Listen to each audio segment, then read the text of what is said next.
peace and love. Here we go.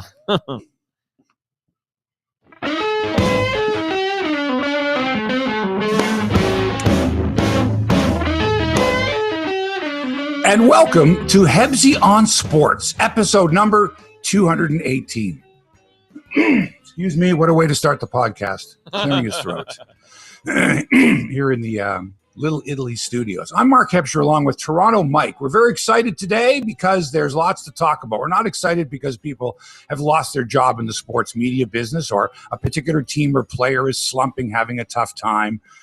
We are genuinely just excited. A couple months ago, if I would have said to you, we got basketball, we got hockey, we got games going on, the Super Bowl, Tom Brady against Patrick Mahomes, great matchups. The NBA All-Star game is going to be played in front of 0 people, which means the slam dunk contest will be contested. Like you'll be able to hear the ball going through the net. It's going to be just weird.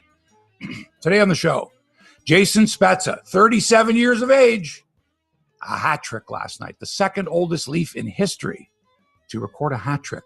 Do you know who the oldest was? I have no idea. By how many days? Who's the oldest? Well, I can't tell you now. I'll tell you later. Gary Roberts. I have no idea. No. Okay. And with Montreal losing to, and by the way, the Leafs beat Vancouver, with Montreal losing to lowly Ottawa, the Leafs in first place in the Northern Division, and that's okay by me. The Raptors might not get 54 points out of Fred VanVleet tonight, but that's okay too. A win in Brooklyn, and the Raps are in a playoff position. I didn't think I'd be saying this, excuse me, when they were 1-7 or whatever it was, but they are. They're in a playoff spot, and there's lots of games to be played. So maybe the Raps are the best team in the East after all, after a slow start. Let's see here now. More COVID problems for the NHL. Sabres coach Ralph Kruger testing positive, and the league already postponing 26 games. New protocol for NHL players means they're working on this. They can't even come to the rink until an hour and 45 minutes before game time. Players very much against this. What do they do all day? Right? They want to get into, a lot of guys want to get into the arena like 6 hours before game time. Right. They don't know what to do with themselves. Hurry up and wait.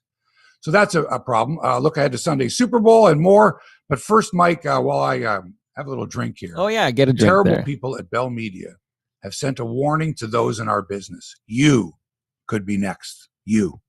Doesn't matter who you are. Hopefully the prerequisite there is that you have to work for Bell Media before they can fire you. Hopefully that's a prerequisite. We're safe, I think.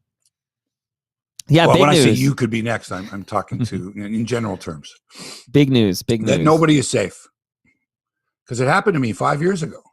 Right. I thought I was in okay shape, like most people, right? Getting a paycheck every couple of weeks. No paper trail as to, watch yourself. We're watching you closely. Don't screw up. None of that. There's never any intimation that your job could be on the line. It's never like that. But Hebsy, man, that's because these firings are not performance based. Like they're not like, oh, you suck or your numbers are shitty. They're like, it sounds like it's literally like we need to get rid of this amount from our payroll. But wait a second. Yep. If your performance was exemplary, would a company not say, well, we can't get rid of that person? Okay, well, they fired Bobcat at Rogers. Like, I feel how great was he doing? I don't know as much as you do. You're the insider. Not as well as he was doing before, obviously, or they wouldn't have let him go, right? So are you okay? So let's talk specifically because the big name we learned about yesterday is our friend Dan O'Toole. Right. And that's a week after Sid Seixeiro announced that he was moving from Tim and Sid. Right. So if I would have said to you 10 years ago, which show is going to last longer? Tim and Sid, Jay and Dan. You would say probably about the same, I guess. They're going to both, I would say they'd both last forever. Right. And as a viewer, there's no reason to think that if you're a fan of Tim and Sid or Jay and Dan or both, that either show would be in any trouble, and that one or both of the hosts would be gone. They would rejig the show. Right. But it doesn't, you're right, it doesn't matter when it comes to money. And if you're losing revenue and someone says, you're going to have to do the dirty work, the only way we can sustain here is if we fire all these people, 220 people, Bell Media this time around. Remember, they had over 400 about 5 years ago. They had a massive layoffs, 400 people. So, and you read that their dividends have improved, and they took 100 and some odd million from the federal government, which they were entitled to do, I guess, because they're crying poor. Meantime, the day after or 2 days after Bell Let's Talk, as per usual, they announced these cuts. And it got me thinking, it's been 5 years since this happened to me. It wasn't Bell Media, but it was still a media company, a television station that I worked for, and it told all its employees that there was a big meeting scheduled. This is one day during the week. It was a Friday, actually, in December, just before Christmas. It's always just before Christmas. It's always at a bad time. You always get that, oh, what a terrible time. Is there a good time, Hebsy? No, there's no good. There's it doesn't no good matter. time. Right. If someone says, hey, you got fired in June, you go, oh, that ruins, there's my summer holidays are ruined. If it's around Christmas time, oh, there goes the Christmas, right? If it's in the middle of winter, if it's in the case of, I'm trying to think of his name now, Brandon, the head writer for the Jay and Dan show. He had a baby 2 days earlier. Producer and they Tim? congratulated him on the show. Is that producer? Congratulations, Brandon, you're a father. And him and his fiance with their baby. And 2 days later, you're out of work. It's cold. Sure. It's business. We never like to look at it that way. Look, I was working in my office putting 2 shows together, Sportsline and Square Off, that afternoon. I saw the announcement about the meeting because they actually did the announcement on their own television station, right? One of the owners got up there, looked horrible, like death warmed over, making an announcement that the station was going to go off the air and that they were working on, getting it back someday, but there would be no more programming until further notice. And the staff was told that there was going to be a meeting, and everybody walked by my office on their way to this meeting in Studio B upstairs. Naturally, I followed the group up to Studio B, and in Studio B, they explained to us that the station had gone bankrupt, programming had been suspended, some people would be let go, but everybody in this room, everybody in this studio would keep their jobs in some way, shape, or form, right? Maybe not at the same salary, maybe not with the same benefits, maybe different type of setup. You might be doing more work for less money, but you were going to be spared. And I remember looking over at my partner, Bubba O'Neill from Sportsline, right, and kind of looking at us going, whew, we dodged a bullet, whew, right? And then a few minutes later, I feel a tap on my shoulder, tap, tap. It was my boss, the news director. I'd been there already in the room for, 15 or 20 minutes. And he tapped me on the shoulder and said, I want to talk to you in private. I walked over with him into the corner of the studio, and he said, you're in the wrong room. Oh, my God. Right. I said, what? I said, pardon? I said, pardon? He said, you're supposed to be in Studio A downstairs. Now, I didn't get that part of it, right? I was working away, and I didn't get the announcement from within the newsroom that these people would be going up. No, if I call your name, that's what it was. If I call your name, right? Right. Please go upstairs to Studio B. So if I call you, so now you're thinking, oh, Jesus, if you call my name, that means I'm gone, right? If you don't call my name, that means I'm okay. But it was the other way around. Right. They called the names of the people whose jobs were going to be safe and sent them all upstairs. Now, I didn't hear whether my name was called or not. I just assumed when I saw everybody going by that I was going upstairs. So, P.S. You're supposed to be in Studio A downstairs. Oh, that story's epic, Hebsy. And I'm like, what the heck? And before I know it, there's a security guard there, and he's going to escort me downstairs. And he says, sorry, They always do that. Sorry. I really feel you're not sorry. Don't say sorry. He might be sorry. He might be sorry. Nobody the security guard a lot was of sorry. us. My boss wasn't sorry. Right. The security, and even your boss might have been actually sorry. said to me, he says, I watch you all the time, and this is terrible and all that. I'm just doing my job. I said, I get it. And I was supposed to leave immediately. I could not go back into my office and gather up my stuff. I would have to come at a later date. And I just remember saying to the security guard, look, do me a favor, go to the bathroom or something like that. Let me go do my thing. Turn the other way. Right. I did, went downstairs. They handed me an envelope. They said, you've got 10 minutes to leave the building or something like that. It's all a blur. I'm like, what?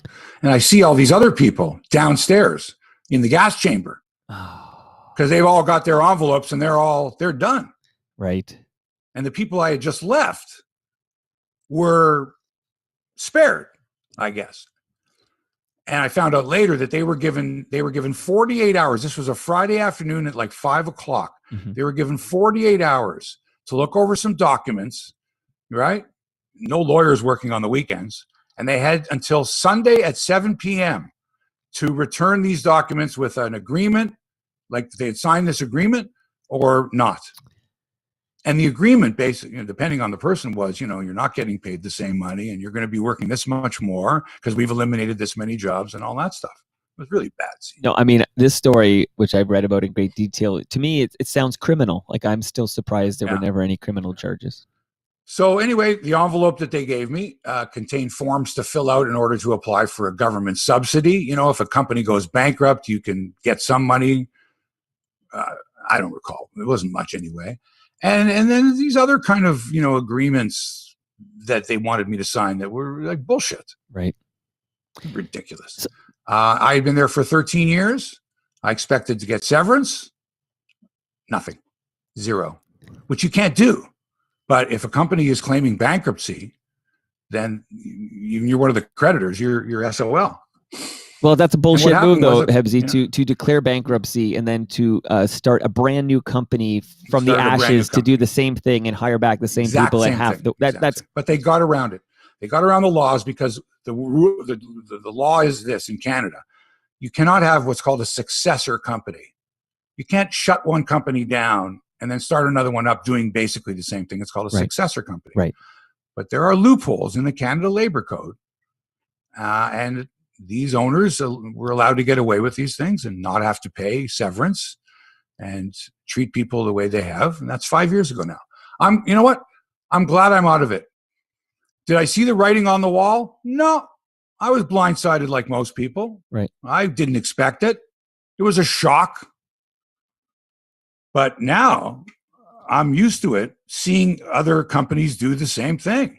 And it's sort of a warning shot. Like, I don't want to say I told you so, but nobody's job is safe. Well, Hebsy, hearing that story, that chilling story, and I remember the day after it happened, you came in and told it on. You crashed the Dave Schultz episode of Toronto Mike and told that story, and it was unbelievable. Of course, I asked you to. Yeah, I say crashed in a loving way, but I have a question. So we're in COVID times. So these 200 plus people in the GTA who got their the same thing happened, like they were let go from Bell Media this week. Correct. What is this, like a phone call? Is it Zoom? Like, you can't do the old go in this room. We want to, Well, I've heard different stories. I've heard some people, it was a Zoom call. It was just you. They said, take a call, or it was a phone call. Hi, is this so-and-so? Yeah, just as so-and-so from Bell Media letting you know that your position's been terminated. You'll be getting an envelope, and good luck, whatever. Okay, so do you have the names? Like Thanks for coming out. Now, okay, 200 plus people. A lot of those people are names we won't know because they're behind the scenes people. Well, it's the positions, Mike. So, for example, 6 makeup artists, 6 full-time makeup artists, and 2 part-time makeup artists were let go from CTV Toronto. Right. So, do you have? So, Bell Media owns CFTO, CTV National News, City. No, CP24. Yeah. CP24. And so all these 10, newsrooms 10. were affected. Some people will work both. We need you at Agent Court. We need you downtown at 299 Queen, right. Whatever the case is. Right. So to eliminate 8 jobs, just makeup artists. Right. Imagine now, you're going to your anchors and your reporters and saying you're doing your own makeup. Now, I think a lot of the reporters do their own makeup in the field, a little powder, whatever it is. Especially in COVID times. Some don't care. But in the studio, you've got to have, good makeup. There's nothing worse than looking at someone going, oh my God, they look terrible, because there's no makeup artist there to put them on the air. They have to do their own. So this, for example, studio cameramen, tons of them. They're going to use remote cameras. There might be one person on the floor, it might be none eventually. Friends of mine named Phil Fraboni and Mark Cormier, both excellent cameramen when I worked in Hamilton that I worked with. Both of them part of the purge in Hamilton. I think one of them was. I think the other one stuck around and then saw the writing on the wall there and got a job at CTV. But the point is, these are friends of mine. These are colleagues of mine. These are people who do work behind the scenes, producers, camera operators, editors. A lot of those jobs have been compressed into a one-man band. In other words, someone will go out as a reporter. They'll shoot the story. They'll edit the story. They'll post the story on social media. Mm-hmm. They'll write a blog or an article for the website. They'll produce for the digital platform as well, a different version of it. And it didn't used to be like that. Your job was the videography, or you were the reporter. Right. But now as the reporter, you're expected to do much more than just report. And all the editors all the camera operators now have to know how to edit, right? Instead of you shoot your material, you mark where everything is, you hand it to the editor, and the editor sits down with the reporter and edits the story. Do you think with that 120 million or whatever they got for the pandemic relief there, that there should have been a caveat there that you can have this money, but it's to keep, Canadians employed. Like you can't do what they did here as a condition of taking that money from the government? Not going to happen. No, I just wondered if go ahead and file lawsuits, go ahead, civil suits. No, I wonder if it should have been a caveat. Like this is a condition. I mean, like a condition of accepting this money is that you can't do a mass layoff like this. I don't know. We'll get a lawyer on the show. Where's your brother? I tell you what, though, when it comes to leadership, and not just in this country, because Trudeau has disappeared as a leader's supposed to be right out front leading. He's like in the back. And the same is true here with these companies, the faceless, nameless, in some case, people who are making these phone calls, setting up these Zoom calls, the hatchet men, whatever, or women. And didn't they just fire their entire executive team? Yep. Like a couple weeks ago, right? Right. So this naturally, the new people are now in, and here's your job. This is your mandate. Cut costs. The TV landscape, radio is just not the same as it was before. And look, like I said, 5 years ago, all right, I got told I was in the wrong meeting room. I complained. The union said they couldn't help me, even though I paid them thousands and thousands of dollars of union dues, over $80,000 in union dues. Wow. In the years that I was at CHCH. Wow. And what for? For them to protect me? No, they went and they were in a conflict of interest, the union. They went back after the bankruptcy when they had a successor company and made a deal with the company there to say, we'll represent the employees that are still there. Sounds rotten. It's horrible. And you know what? Before I knew it, my bio was scrubbed from the website of this television station. I was not given an opportunity to say goodbye to the viewers, right? Nobody would return my calls. And to top it off, they towed my car from my parking spot within minutes of handing me my pink slip. That's awful. How's that? That's awful. So to all of you who have lost your jobs, or all of those who have lost their jobs recently, not just in the media business, I feel your pain. I do. I went through it. It's a terrible feeling. What are you going to do now? Right. The business sucks, and it's even worse during the pandemic. And look at this carnage at Bell Media. And you think this is the end of it? You think people who are working at Bell Media now in jobs that they feel they're maybe not as secure as they used to be, no matter how good you are, no matter how popular you are, no matter how many followers you have, or what they tell you, everybody's expendable. Everybody. Dan O'Toole, Natasha Staniszewski, Brent Wallace in Ottawa, been there for years. The entire newsrooms at CJAD 800 Montreal and News Talk 1010 in Toronto. And as an aside, when I was growing up and I wanted to be in radio, those were the two newsrooms that I wanted to work in. Right. CFRB 1010. Are you kidding me? The greatest journalists in the country worked there. I wanted to work there. CJAD in Montreal, same thing, owned by the same company, Standard Broadcasting. The high standards of journalism for years. The voice of English Montreal, gutted. Mm-hmm. And now the local TV anchors are going to have to read those newscasts at 7, 8, 9, and 10 o'clock every night. You think the TV anchors, they want to do that? Oh, by the way, here's part of your job. Not only are you going to do a TV newscast, you got to read radio, top of the hour, at 7, 8, 9, and 10. No, thank you. For the same money. Wow. No, thank you. No, thank you. Hebsy, another name real quick, though, before you move on. Christian Jack as well. God, yeah, Christian Jack is a great soccer commentator. But, I mean, TSN doesn't have soccer rights except for MLS. right? We know what happened to the Sportsnet people when they lost the rights of English Premier Soccer to DAZN.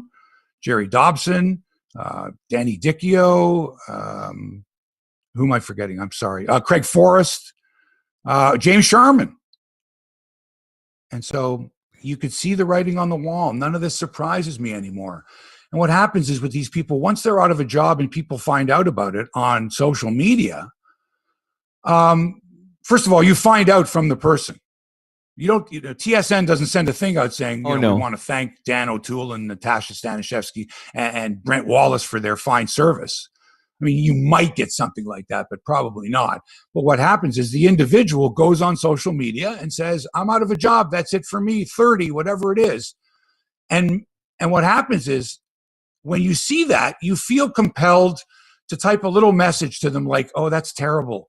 Or keep your head up. You're very talented. You'll get another job soon. Or Bell Media sucks. This sucks, like stuff like that. Anything that you think will make the person feel better about losing their job that they love, the job that they counted on. Remember, these are people that are putting it out on social media. They want you to know because they want your reaction.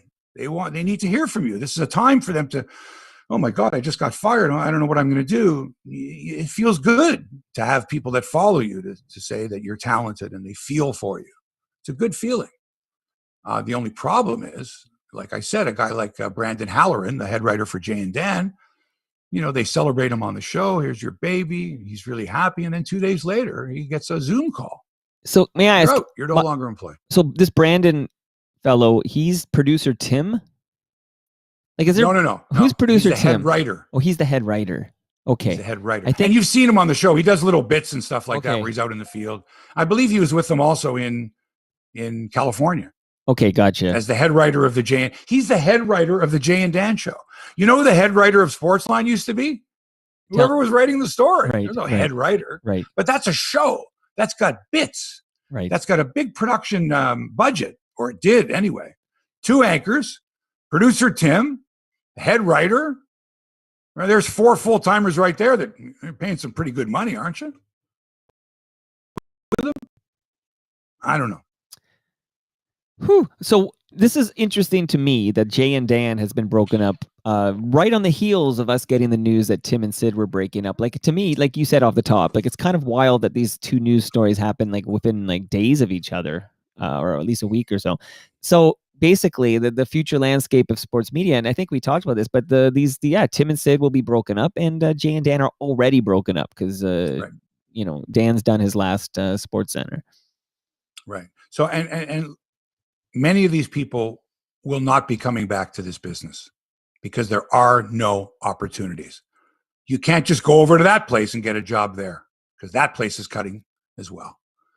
And I hate to say this, there are very, very few opportunities in the media, and even less so for white people. White men or white people? White men especially, but Natasha Stanishevsky is a white woman. That's true. And so all the people that have been let go have been white people.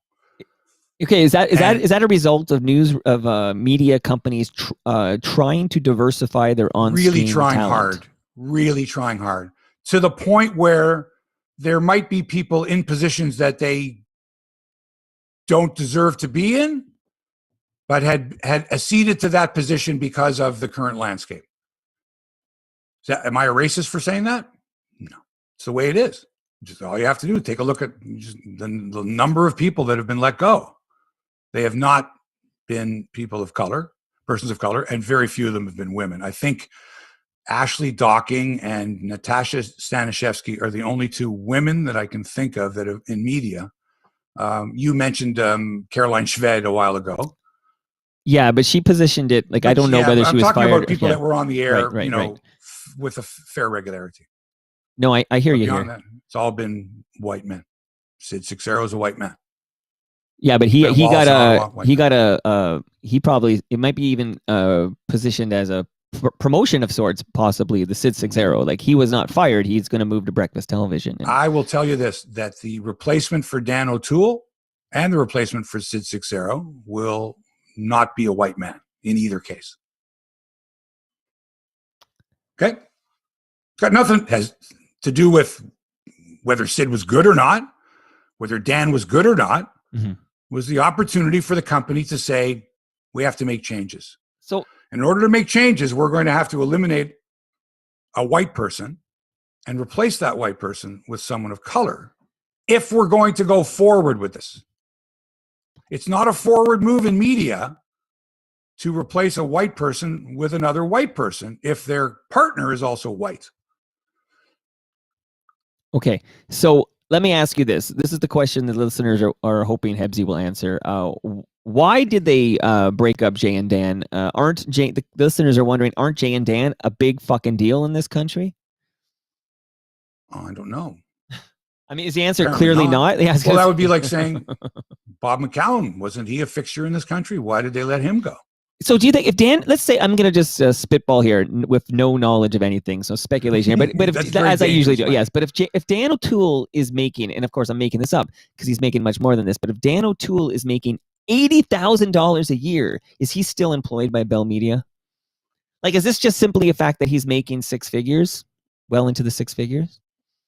It may well be, and it may just, again, be an opportunity for Bell Media to diversify. You know, 1 minute it's, oh, Bell Media, what a great company, let's talk. You know, they're really aware of mental illness. And then they create mental illness by just wiping people out. Now, and remember, it's not just you, it's you and all your friends. So it's like everybody you worked with in that newsroom is gone. Right. It's not like some got to stay and some are gone. They're all gone, eliminated, liquidated. So your circle of friends, your circle of influence are now all in the same position as you. They're down. You know, now if I just got fired, it's going to be awfully tough for me to console someone else who just got fired and vice versa. So where's the help? So as Bell Media said, oh, and by the way, we are providing you with as much counseling as you need, as much drugs as you need to get over this shock and embarrassment and humiliation of being fired and not being able to provide for your family anymore. How's that? And have people pointing to you going, didn't you used to be on television before? What happened to you? Are you okay? Are you all right? Can I give you a big hug virtually, of course? Send you a message on social media telling you how much I loved watching you on television and what bastards they are. And then 2 days later, Mike, someone else gets fired from the media. And all that stuff, all those nice things you were saying about that person, you're now saying about somebody else that got fired. So they had their one day of getting fired, and then 1 day of announcing it on social media, and the 1 day of hundreds and hundreds and hundreds of nice comments from people. And then the next day, somebody else is gone. And then the day after that, someone else. And this has been going on for how long now?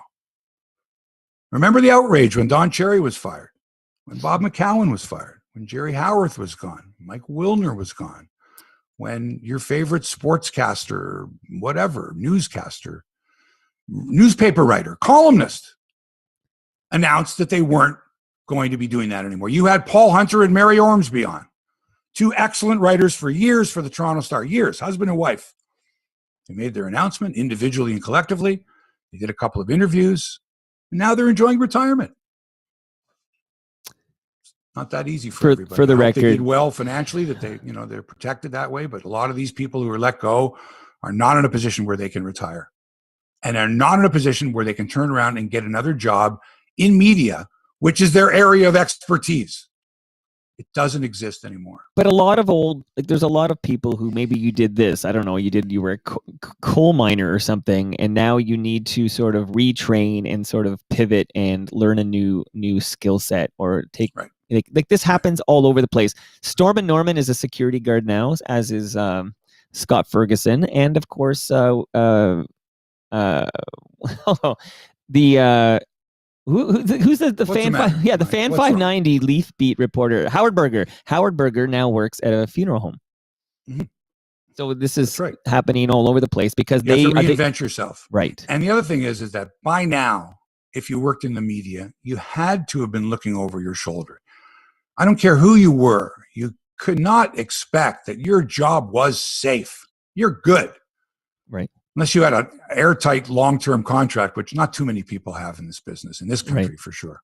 Well, Joe Tilley told me straight up, he said he went to his financial advisor and said, like, any minute now it's going to happen. Am I going to be okay? And basically you have to sort of prepare yourself and set yourself up for that inevitability. Quick clarification though, because Jerry Howarth has looked me in the eyes and assured me that he chose to leave. I know you throw him in the pile of people who are let go. Well, I throw him in the pile of people because obviously Jerry chose to leave because the job wasn't fun anymore.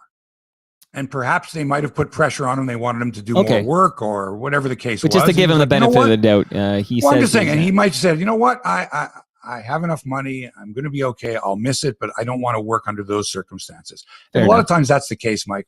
They make life so miserable for you where you are. It's easy to say, you know what, I'm done. So Jerry left on his own terms, but they may have put him in a untenable position. Right.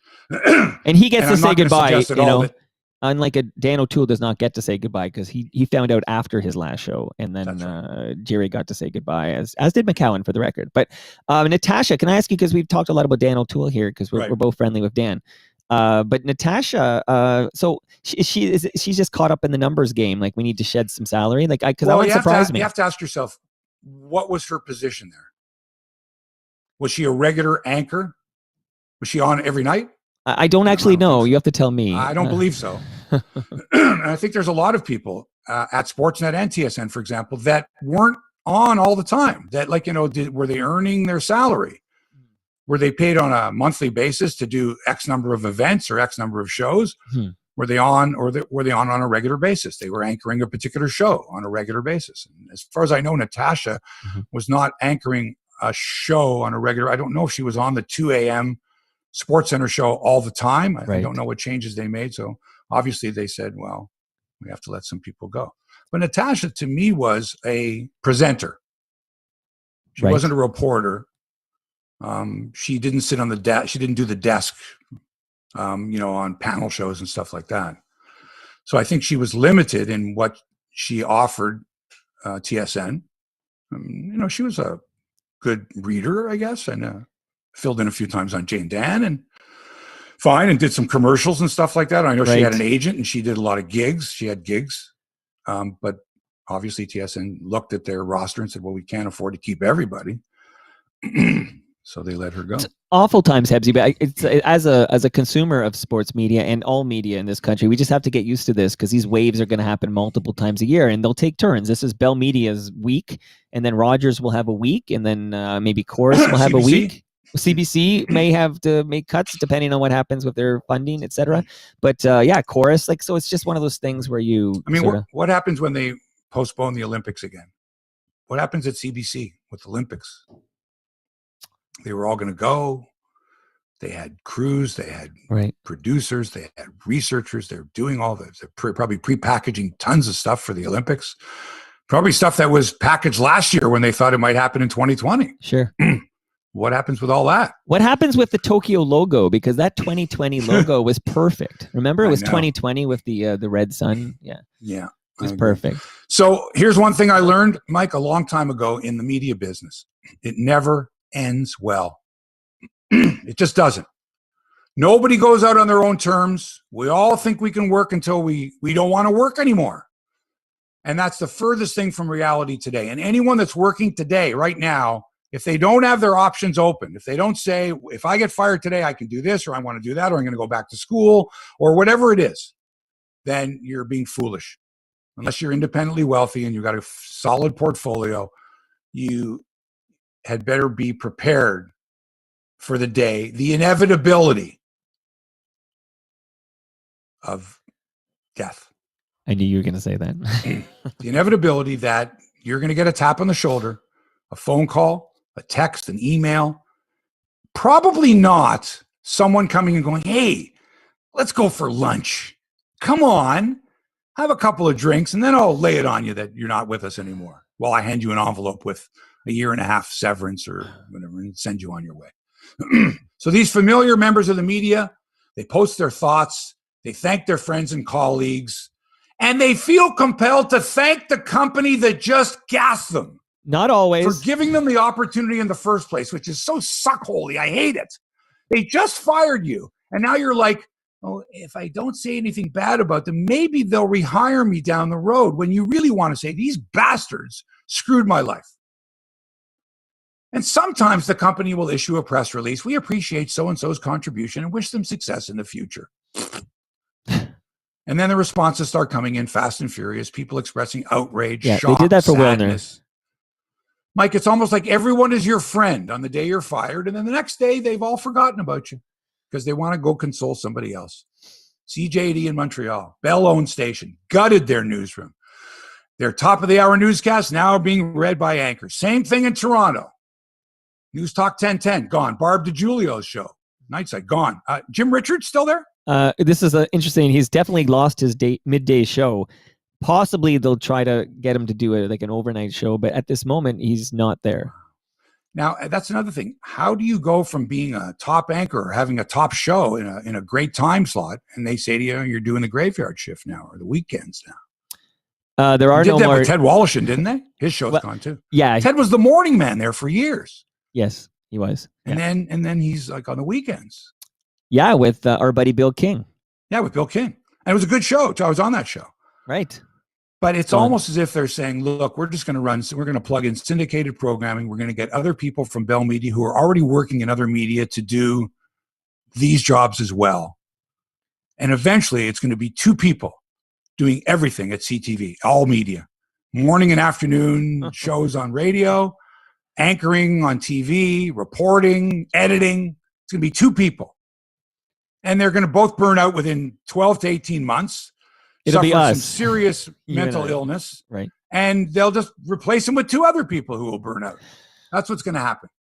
Because we're talking about real journalists, Mike, that covered real important local and regional stories in your community, in your area, in your region. And lately, the emphasis has not been on journalism at all. It's been on presentation, fluff more than anything else, getting eyeballs, getting clicks. And now more than ever, the age of the highlight show in sports is going the way of the VCR. It's becoming obsolete. Who needs to watch a highlight show? I can get the highlights 3 seconds after they happen right in front of me. Right. So a week after Sid announced he's splitting from Tim, Jay's no longer working with Dan. What's the future going to look like? Ready for this, Mike? Jay and Kayla, the new show on TSN. Jay and Kayla. Would you watch? Yep, I would, because that's perfect for Kayla. Right up her alley, right? She's got swagger. Her and Jay would be great together, I think. I'd be interested in seeing those two together. White male anchor, black female anchor. Looks good. And I think they'd work well together because they both love sports. They're both pretty quick on the uptake. Funny. As far as Tim McAuliffe goes, they're saying it's going to be a rotating set of co-hosts. I believe that Rogers will find a female and or a person of color to replace Sid. Well, Donovan Bennett would be perfect. Donovan Bennett doesn't have the personality. I think he's for the modern era. I think he's got it. Too serious. You need somebody that's a little off the wall, a little kooky to go up against him, don't you? Oh, maybe.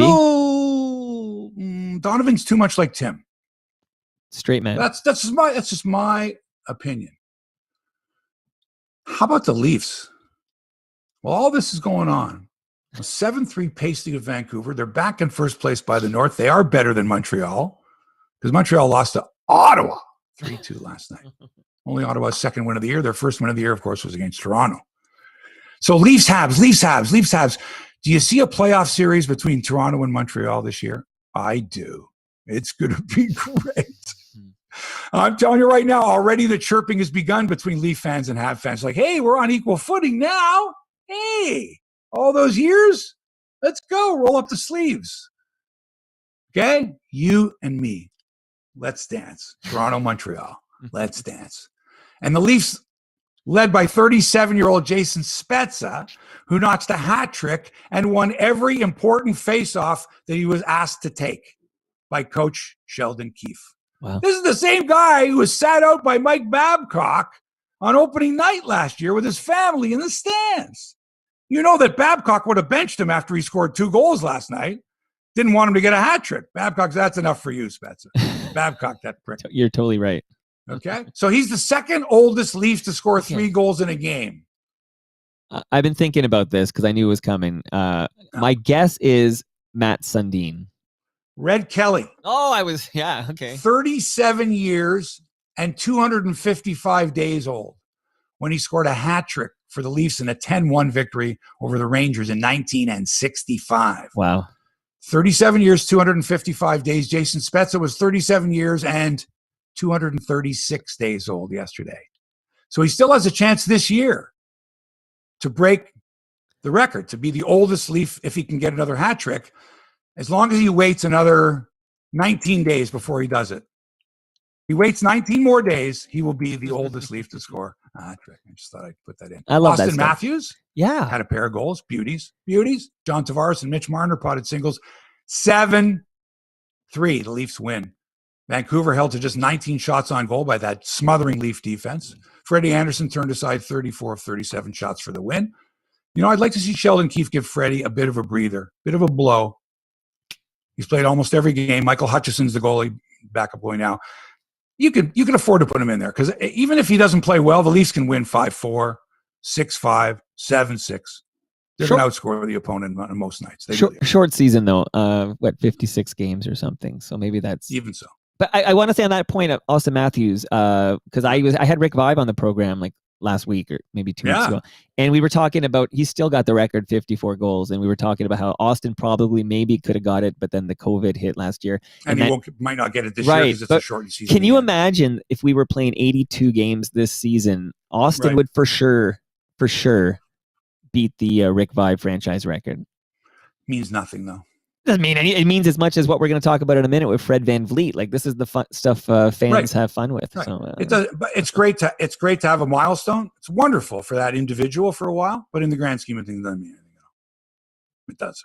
Well, Stanley Cups are all 50 that matter. goals in one season. That's great. But Gary Leeman. What did you do for me when it came to the playoffs? Oh yeah, you're right. How many playoff goals did Rick Vibe score? How many times did those 50 goal seasons lead to playoff success? None. So it's great, and I hope he gets it. It's nice. It's always nice to see a record broken. The Buffalo Sabres and their have announced that their head coach, Ralph Krueger, has tested positive for COVID-19. Ralph Krueger is 61 years old. He's going to be more susceptible, I think, from what I can gather, than the 25-year-old hockey players that he's playing with that are there. So he's immediately entering the league's COVID-19 protocol. The Sabres training facilities were closed until further notice. Buffalo games have been postponed until at least February the 8th. The NHL has postponed 26 games already. Mike, most teams have played like 10, 11 games. Now, already 26 games have been postponed. That's not good. We've got Colorado, the latest team to be hit hard by COVID. They've had 3 games postponed at least. They cannot play a game until at least the 11th of February. That's next Thursday. 4 games, which are scheduled for tomorrow, have all been postponed. Saturday night hockey, Buffalo, Boston, no. Rangers, Devils, no. Arizona, Minnesota, no. Colorado, St. Louis, no. Wow. You notice, no Canadian teams. We're okay so far. 2 more games on Sunday, postponed. 1 more on Monday, postponed. 2 more next Tuesday, postponed. And fingers crossed there are no more COVID issues the rest of the way, which seems unlikely in the United States. 40 NHL players are known to have a positive COVID test. That's according to Steve Simmons at the Toronto Sun. Wow. No, I'm kidding with that. The NHL has made that I'm known. glad you... Yeah, okay. Finally, the NHL has said, okay, I guess we got to name the players. Right. You know, no, they should have... No, it should be private. I don't want to know. When they Wouldn't get to you like to know if the guy had COVID? Wouldn't you just curious? Would you say, I don't want to know? That's a great question. You know, I'm not sure. I want to know. You want to know. Okay. You want to know. So new COVID protocol in the NHL says players cannot enter the arena until 1 hour and 45 minutes prior to puck drop. All meetings will be virtual. The glass behind the benches has been removed. allowing for better airflow. Mm. Because it's pretty obvious, and scientists are all saying that hockey's the worst because you're breathing extremely heavy, and the air, the particles don't dissipate in the heavy, thick air of a cold arena with a low ceiling. They just don't. Right. And as I mentioned, 40 NHL players have tested positive. I'm not saying that it's not because they weren't socially responsible. I believe that all 40 of them got it because somebody in that cold, drafty, COVID-filled arena, with somebody breathing really heavily on the bench or whatever, or a trainer or somebody, and that infected others, who infected others, who played others, who infected others. Your team played my team. We've all got a quarantine.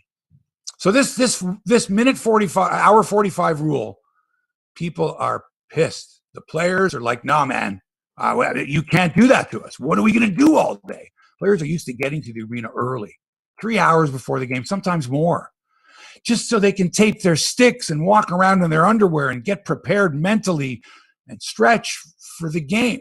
It's called hurry up and wait.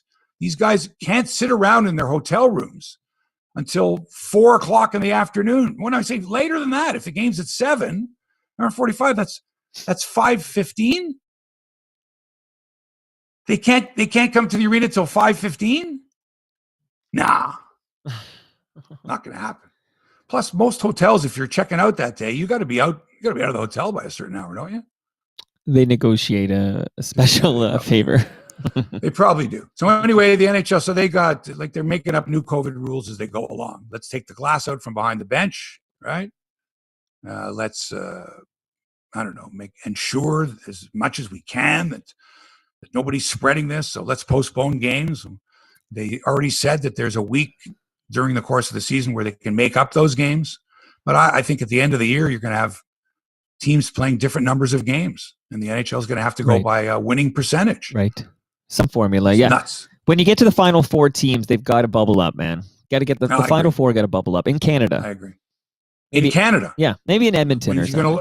So that means the government's going to have to allow all these players and staff and whatever to come across the border. They got to quarantine when they get here. Sure, but they'd have to. So wait a second. Yep. You're telling me their season ends, they come to Canada, they quarantine for 14 days, then they start the Stanley Cup semifinals? Well, maybe there'll be those instant tests or something. Maybe we can work out some compromise.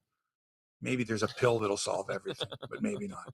The NBA and the NBA Players Association are expected to finalize an agreement by next week to hold the league's annual All-Star Game and skills competition in Atlanta on March 7th as scheduled. Damn it.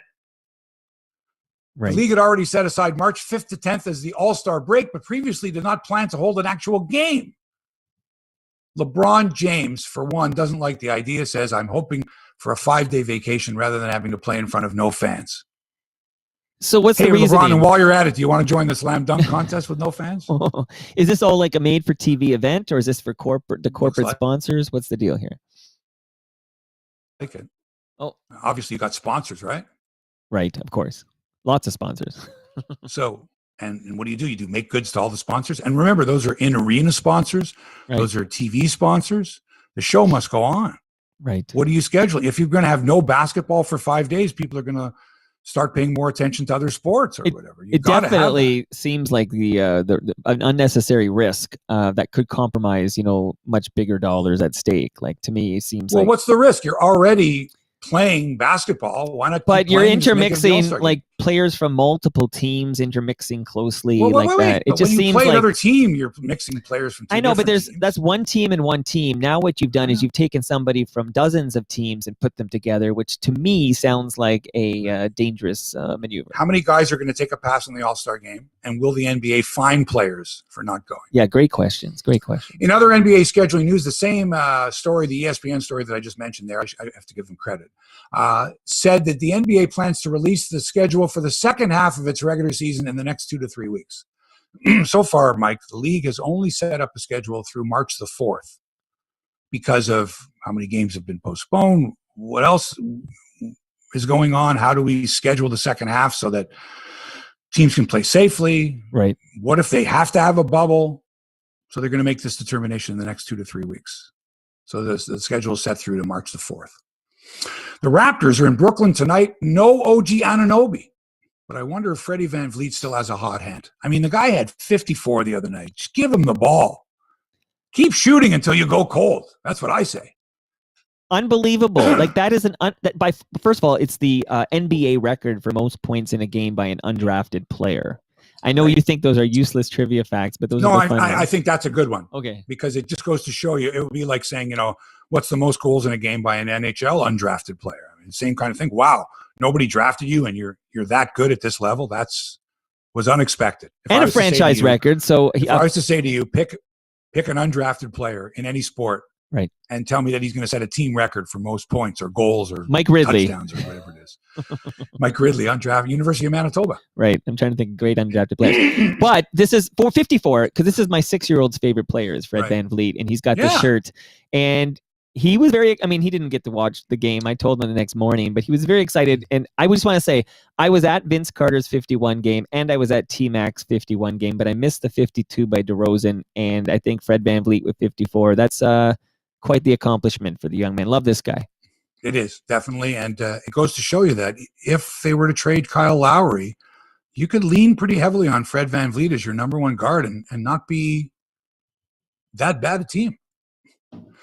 By the way, the Raptors, if they win tonight, are in 8th place in the East. That's the final playoff spot, and there's lots of basketball left to be played. And they signed GM Bobby Webster, and hopefully they're going to sign the president, Masai Ujiri. Are you worried about the fact that hasn't happened yet? Like, I think he's I think he's leaving town. I do. I'm concerned. He's done what he was supposed to do here. Right. And like a lot of executives, once you've won a championship and you've done what you're supposed to do, it's time to move on. Washington, maybe. I feel like that's also where there's a lot, Washington is where lots of other worldly important things happen, and I feel like if you're going to have like a gateway to a greater purpose beyond basketball, that's the center to be, possibly. You think so? Yeah, possibly. Washington D.C. Not Washington, not Washington State. Let's get them in D.C. They used to be the Baltimore Bullets. Then they moved to Washington. Right. Became the Washington Bullets. Right. And then Washington is the center of murder in the United States. It's more gun deaths than any other country, another city in the country. We can't call them the Bullets. Right. We can't call them the rubber bullets. We can't call them the bazookas, the rifles, the shotguns. Nothing like that. We have to call them something else. Let's call them the Wizards. And the rest is history. Are you confident the Raptors, by the way, can win the East this year? No. Are you? Why not? They're not good enough. They weren't good enough last year, and they're not as good as they were last year this year. I feel like they're not. I don't think that this team wins a playoff round. What if Pascal Siakam starts, and he is living up to the player we thought he might be? What if Fred Van Vliet and Kyle Lowry are clicking on all cylinders? What if OG Anunoby, if he's not injured, and Chris Boucher and some of the other guys can fill in some gaps, and this team can make a run? That's a lot of what ifs, but it sounds like if all that happens, we go out in the second round. That great? No, I know, but I don't think we get past the second round, even if all that clicks. But we'll see. Oh man, you're just a downer. You're a total bummer. I didn't think that the firing of Dan O'Toole was going to affect you this way. But it obviously has. The National Women's Hockey League, Mike, had to cancel their championship in the Lake Placid bubble because way too many people were testing positive for COVID, and that's a recipe for disaster. The championship was supposed to be telecast on NBC Sports last night. The league was getting tremendous promotion and advertising dollars. Big support. But they tripped and fell all over themselves, choked and gagged on their rules and their protocol, and poor management and poor leadership. First of all, the bubble was not as secure as players were allowed to socialize with each other. I mean, the first few days after, I believe it was January 21st when they all gathered in the bubble, and it was 6 teams. And the first day we saw social media, saw pictures of girls from different teams hanging out with each other. Right. No masks on. And I'm like, wait a minute, it's supposed to be a bubble. What's happening here? Right. And then stories coming out as players were allowed to leave the bubble, come back to the bubble. New players were invited into the bubble without quarantining. Team all of a sudden had a number of COVID-19 positive results, but didn't mention that, and the league didn't mention it, and left the media to wonder, is the reason that they're not playing is because of COVID? No comment. The league should have been front and center here. The league should have been right out in front, fully transparent as to what was going on, but they weren't. So players are allowed to socialize. Trainers were working for more than one team. You see, 2 of the 6 teams had their own full-time trainer, but the other 2 trainers were supplied by the league, and they were going back and forth, spreading the disease. Excuse me. I hope that's not a COVID cough there. Me too. I'm glad we're on Zoom here, Hebsy. I just thought about it, but I haven't seen anybody or been in near anyone. Anyway, so there's cases where women were not in the bubble starting in the late January term, and then they arrived during the tournament because other players had to drop out. And it wasn't known if they had isolated for 14 days or 3 days or 7 days, or I'm not sure how long I isolated, but I isolated with my family. And the league wasn't transparent. And, you know, you can't do that to the media. When the media are the ones that are supplying the information, and it's not coming from the league, and the league is not coordinating properly, and they're not confirming nor denying stories. That worries me, Mike. Yeah. Yeah. It's worrisome. All in all, followed, and what should have been a hugely successful failed miserably for the ineffectiveness of leadership.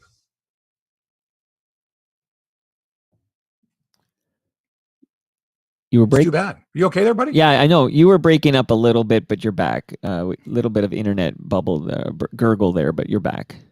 Yeah. It happens, doesn't it? Yes, it does. There's nothing we can do about that. Right. Yeah. The National Women's Hockey League. And remember, they, like I had mentioned last week on the last show, that the Canadian Women's Hockey League is disbanded. There's another group called the Professional Women's Hockey Association or something like that. They're going to hold like an all-star game next month. And so you've got these 2 factions still going together while women's hockey is suffering at this level. And, you know, young girls that want to emulate their favorites can't even get to see them now. It's a real shame. Yeah, it's a shame for sure. And Adam Hadwin was the top Canadian after the opening round of the Waste Management Tournament in air, fired a 400 par 68, 4 shots back of the leaders. In tennis, Bianca Andreescu, number 8 at the Australian Open. She plays her first match since the fall of 2019 tonight, 7 o'clock Eastern time, against an unranked opponent whose name escapes me. Bianca revealed the other day that her injury was a torn meniscus in her knee, and she's now fully recovered. Can't wait to see her banging balls again. That didn't come out right. Careful. Phrasing. Bring on Serena, I say. Germany's COVID-19 restrictions meant that travel from certain countries, including the UK, is now banned until February the 17th. Now, with the Premier League champions Liverpool due to play RB Leipzig the day before, both clubs now need to agree on a solution to play their game elsewhere. They can't play it in Germany. Maybe they reverse the tie so that Liverpool will play the home leg first. And then hopefully the COVID restrictions will be lifted in Germany and they can play the second leg in Leipzig. Mike, when I see teams and leagues altering their schedule so to avoid areas that have travel restrictions or other things, it makes me wonder how long it's going to take before we have another serious outbreak. How much compromising can you do? How much changing, jiggling the schedule can you do? How many more restrictions can you put on teams and leagues? Not just travel restrictions, before you're not getting the product that you should be getting. It's worrisome. Yeah, the NFL did a great job. The Super Bowl should go off without a hitch, hopefully. Right. Looks good. I give them full credit. I know there were situations early in the season where we were going, this isn't going to happen, but they managed to pull it off. NBA, so far, they've postponed, 20 some odd games? All right. Still an opportunity, still a possibility there that something could break out, especially with this all-star thing. NHL, same thing, worrisome. Big name players getting COVID. 61-year-old coach getting COVID. Not good. Finally, Super Bowl Sunday. The quietest Super Bowl since the first one, which was called the AFL-NFL Championship between the Green Bay Packers and Kansas City Chiefs. Sunday, I don't even know what number Super Bowl it is. It's a Roman numeral. I've never used Roman numerals before, except for the Super Bowl. But and anyway, it's Rocky films. I feel like maybe we use them for Rocky, Rocky and Godfather. Yes, okay, yeah. Sure. Godfather. Yeah. And Foreigner albums too, right? Oh, and Led Zeppelin, although I don't think he had Led Zeppelin albums. Right. It's true. You're right. Chicago, all their albums. Right. That's it. Anyway, we're going to be having chicken wings and pizza. I'll be rooting for Tom Brady and the Tampa Bay Bucks, who are playing at home in front of, I think it's 20 some odd thousand, maybe 30,000 fans. Wow, that's a lot. It's Florida. Yeah, it's Florida. It's Florida. Like I saw a picture the other day in Naples, Florida, of a supermarket, and no one was wearing a mask. None of the shoppers, none of the staff, nobody. And the sign on the door was masks mandatory, and then underneath it said, unless you have a medical condition. Well. I swear. And no one was wearing a mask. It's like a whole different world. 30-odd thousand people at the Super Bowl, yikes. But at least they're outdoors. Tom Brady. At least they're outdoors. At least they're outdoors. Yeah, okay. My girlfriend is rooting for the Kansas City Chiefs because she bought a Patrick Mahomes jersey last year. It's a good reason. It could get ugly. Hopefully it's a great game. I'm going to pick Tampa Bay 27, Kansas City 23 as the final score. Stay safe. Enjoy the Super Bowl. Enjoy the weekend. That's it for episode 218 of Hebsy on Sports. Sorry to go on and on about sports media and the way what's happening just in media here, but it's terrible. And this was a business that I loved and still do for many, many years. And in all honesty, I cannot tell someone, excuse me, nowadays that if they want to get into the media business, I would tell them pick another profession. Right. Sadly. Check out my YouTube page. It's called Live from Toronto with Hebsy. You can see all the shows, all some vintage Hebsy awards, and other cool postings from me. Thanks to Toronto Mike as usual for production and inspiration. Hit him up at Toronto Mike. And if you're interested in sponsoring this fine podcast, hit me up on social media. Hit up Mike. You can get me at markhebsher@gmail.com. And thanks for allowing us into your headspace. As always, we're back with another exciting episode of Hebsy on Sports. That would be episode number 219. Yes, sir. That's next week. Until then, so long for now.